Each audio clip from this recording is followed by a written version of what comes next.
ከሙሉ ቀን የእግር ጉዞ በኋላ አሁን ቤቴ ደርሻለሁ። ለተኛ ነው። ከመተኛቴ በፊት ግን ዛሬ በጣም ደስ የሚለውን ውሎዬን እና ምን ያህል የነበረውን ደስታ ቫይብ ምናምን ትንሽ ሼር ላድርጋችሁ። ባይጠቅማችሁም ማለት ነው፣ ባይጠቅማችሁም ላሳያችሁና ልተኛ ብዬ ነው። ዛሬ የነበረን ጊዜ በጣም የሚያምር ነበረ።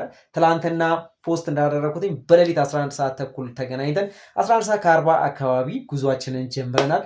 ታዲያ በጉዟችን ላይ በጣም ያማምራሉ የምንላቸውን የአዲስ አበባ ቦታዎች ላይ በሙሉ እያረፍን ፎቶ ተነስተናል። በሂደቱም ላይ ያልጠበቅናቸው ሰዎች ተገኝተውልናል። የጠበቅናቸው ምንም እንኳን ቢቀሩም እንደ ሁልጊዜው ማለት ነው። ብዙ ጊዜ በእንደዚህ ይሄ የዚህ ጉዞ ደስ የሚለው ነገሩ ምንድነው? በተለያየ ምክንያት በሰፈር ወይ ደግሞ ሀገር በመቀየር ወይ ደግሞ በማዘን ወይ ደግሞ ብቻ በተለያዩ ምክንያቶች ኢቭን በማኩረፍም ሊሆን ይችላል። ሰዎች ሲጠፉ በተለያየ መንገድ ደግሞ ፈጣሪ ሰዎችን እየተካ እዚህ ደርሰናል። በተለየ መልኩ ዛሬ ቁጥራቸው በዛ ያሉ ሰዎች ከኛ ጋር ጉዞውን አድርገዋል እና በዚህ ጉዞ ላይ ታዲያ ሳናስበው ካሜራማን በማዕከላችን ተገኝቷል። ሳናስበው የሚመለሰን መኪና እዛው ከዛው ከቲሙ አግኝተናል።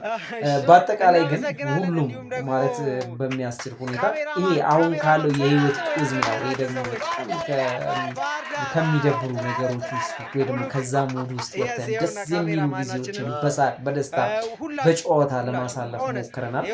ያ ፓርት በጣም ደስ የሚል ጊዜ ነበረ።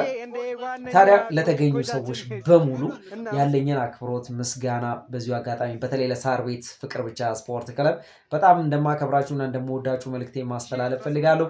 የቀራችሁ ሁልጊዜም እንደምለው ቀረባችሁ። አመሰግናለሁ። ደስ ስላለኝ ነው። በጣም ደስ ብሎኝ ነው ያሳለፍኩት ዛሬ። ቴንኪው